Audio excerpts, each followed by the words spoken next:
G'day. The other day a chap walked into the workshop and said, "Can you make me one of these?" There were a few other parts with it, a couple of threaded parts, but they're all pretty straightforward. But this one, I looked at it and thought, oh, well, I can make one, but it's actually, I won't say a complicated process, but it's an involved process. So I thought, I'll take you along from making a lump of cast iron like this into a cast iron brackety bit. One of the things about castings is that you can have pretty much any shape you like, provided it can be moulded. They've got generous radii in there, and so this one, there's a bolt that goes through there to clamp that up onto a bar that goes through there. And as far as a casting goes, it's pretty straightforward. There's nothing terribly exciting about this as a casting, but to try and machine it, it starts getting complicated because you've got two cylinders intersecting, and so you have to do things with fourth axes and all that sort of stuff. These bits here are scales for angular graduations. They've been painted over, but you can just pick out the graduations there. I'm not quite sure what I'll end up doing there, but it's one of those things that, yeah, as I've been doing a bit of graduating lately, I can certainly put them on if they're needed. As you can see from this thing, these two surfaces are machined, the bores are machined, and there's a keyway there, and these two faces on the end here are machined. But that's really it for precise surfaces. Everything else is filling a space, providing strength, all that sort of thing. So I don't have to be incredibly exact with what I'm doing here, but I do want to get it so it looks, my replica looks, very much like this one. So I've got a few tricks there, and there might have to be a little bit of hand finishing up with a Dremel or a belt sander or something like that, but we'll get there. As you can see, I've taken quite a bit of material off this piece, but that gets me to basically that width, and that thing is that thickness there. I'm lucky in that this is a relatively, should we say, uncomplicated part. There are complications to it, but it's relatively uncomplicated in that it's not working in, there's no curves in 2 dimensions and all that sort of thing that I have to worry about. So I've roughed out my block. Now, when this part's sitting on there, that'll come down sort of like that, so that's all good. What I now need to do is measure this up. I need to get an accurate idea as to where the centre line of this bore is to the centre line of this, sort of that way, and using one of these faces, how far this hole is off the face. Once I have that, I can then work out the rest of the things. I've actually done a bit of a sketch map and put some drawings in, but this was all done with a vernier caliper, so I'm now going to check this with the DRO on the mill here, just to make sure that I've got this about right. I just thought I'd show you this one because it's an interesting little trick if you haven't seen this for yourself. I've got a DRO fitted to this mill, and although it's got an incremental scale and an absolute scale, I just use them as sets of coordinates. So what I did is on one of them, the absolute scale in this case, I found the centre of that bore. I then switched to the incremental scale and came along and touched on either side of that to find the centre of line of that bit of bar stock. Now that's a neat fit in there, so that's all good. You need to keep your Z the same, so come in, touch, come round, touch, off you go, and that will then find the centre. If you're using the halving function, will find the centre of that axis. Then if you wind that point to that centre line, so on the incremental scale, which is what I used here, that becomes Y0, and swap over to the absolute scale, the difference between there and this position will be the distance between the centre of that bore and the centre of this bore, and it's 40.5 millimetres. The only other thing that I want to find out here is how big this crest is, both in terms of the angle and also how much from that radius. So I've put a bit of masking tape down there. As I showed in the masking in the painting the height gauge video, I've just dragged the steel rule and got a sharp edge. I was lucky there. I'm now going to use my secret weapon, which has a strange resemblance to a kid's school compass, and just do that. That shows me that because I can start from one edge here and draw an arc, and I can start from the other edge here and draw an arc, and that shows me that those two, if I use that centre and regard that centre as accurate, which it's been turned, it should be pretty good. That shows me that hole isn't central in the casting. Not that it matters. It's pretty close. But what I can then do, of course, is come along and I can measure what the distance is between, the outside edge there and probably the midpoint there, which looks like it's around about 4.5 millimeters, and that'll tell me how big that crest is. Similarly, I can come along with my pencil and draw a line there and a line there, whack a protractor across that, and that'll tell me what the angular distance is. And when I'm doing my 4th axis work, that becomes important, because I can then run my cutter up there, step it up, run it round, get to here, step it down again. Here's where I'm up to at the moment. I've drilled and reamed that hole to 19 millimeters, or actually 3/4 of an inch, and it's a nice smooth fit for the shaft. It doesn't really need to be that good, because it's a clamping hole for a clamp bolt, but that's all right.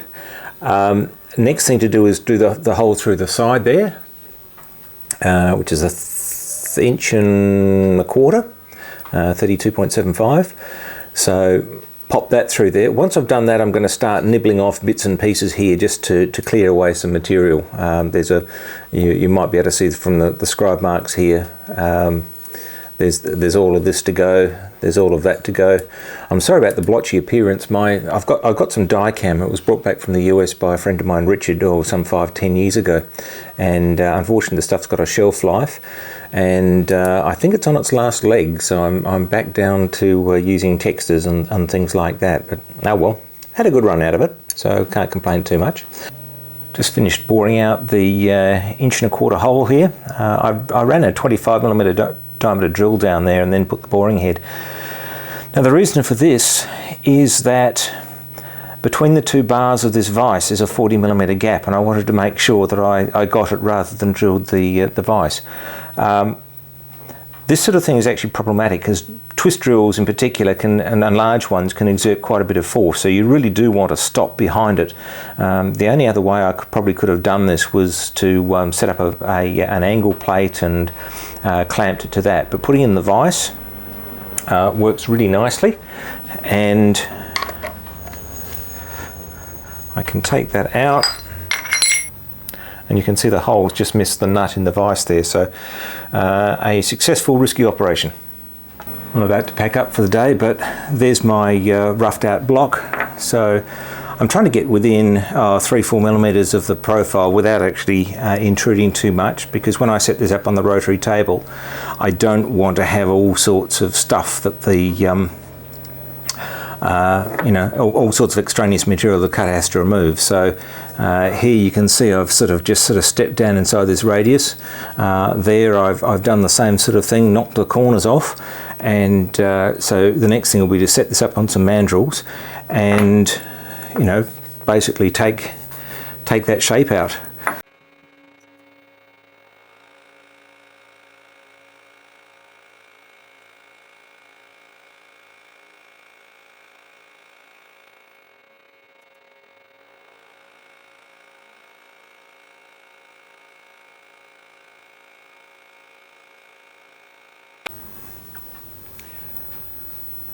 This is the setup I'm using to do this. I've got a cam lock plate which I can bolt to my rotary table, and that's what I've done there. I've then put an ER collet chuck on top to hold the shaft of my 19mm mandrel.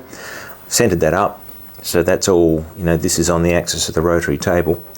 And then I put that on there, clamped that up with a spacer and bolt, and then proceeded 5-degree increments with a flat cutter to do that. And as you can see, it's got a very nice scallop shape on there, which I'll clean up and sort of make it properly round. I did have a bit of a dig there. That's all right, because I can clean that up with a bit of abrasive paper, emery paper, that sort of thing. One of the funny things about it is if you machine something like this and call it a casting, people say no, it's not. It's machined. Whereas if it's a little bit irregular, it's got a few sort of lumps and bumps in it, you can convince them it's a casting. I'm now going to do this surface. I've got a couple of plugs that I made up. They're a neat fit there, and they're a neat fit around 19 millimeters. And so I'll do the same thing here and just rotate that round. Typically when doing this sort of work, you use a flat cutter for doing external surfaces, and that gives you a whole bunch of facets, as you saw with 5 degrees on this particular case. They're reasonably small. If you were doing something on a CNC, you could even go lesser increments and get it even rounder. If you use a ball nose cutter, you get a whole bunch of little spiky bits, which just means more work to get those off. So typically on an outside surface, you'll use a flat-nosed or flat-ended cutter if you can get it. Now, I'm actually going to be doing some of this like this because I've got some features which the ball nose won't. I can't get without that ball nose, the few radii and that sort of thing. So what I'm going to be doing is on the center line of my part, I'm going to be making sure that the center line of the cutter is directly above that. This is a really good illustration of the importance of step size. Over on this side, I used 3-degree steps, and as you can see, I've got a number of scallops here, which they'll clean up, not a problem. And this is with a what would be R9.5 ball nose cutter. Over on this side, I did 5-degree steps, and as you can see, much coarser, much lumpier, and all that sort of thing. So now that I've done this and seen what a 3-degree step will do for me and how smooth that is versus how comparatively lumpy that is, I'll go back and redo this with a 3-degree step. I think you can get a pretty decent increase in quality or roundness, or whatever you want to call it, cylindricity, just by decreasing the step. Now, if this is a CNC machine, you might even say, hey, let's do 1-degree increments or something like that.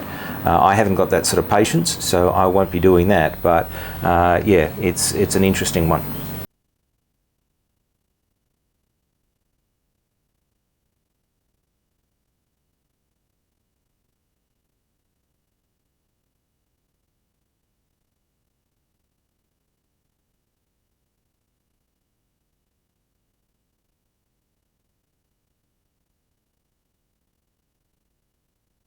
I've pretty much finished machining. A lot of this had to be sort of, I won't say freehandish, but winding both handles simultaneously to try and follow the curve, and I've just missed it a little bit there, but that's okay.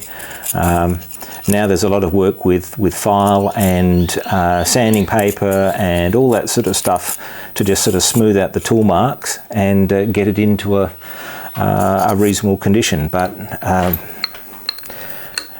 as you can see, it looks pretty good.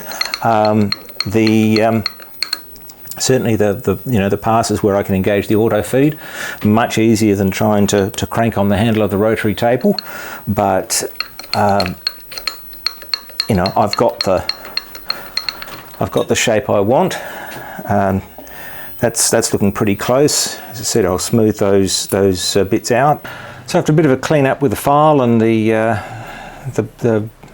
what would you call those things? Hand lineature, whatever. I've got something that's a reasonable approximation to the finished bracket, I think. I've also put the keyway in there. That's only just to centralise on the shaft. It's not to do anything wonderful for transmitting power. All I need to do now is put a slit in there and a hole for a taper pin. In terms of demonstrating, yes, you can produce something casting like, well, there you go. So thanks for watching, and see you for the next one.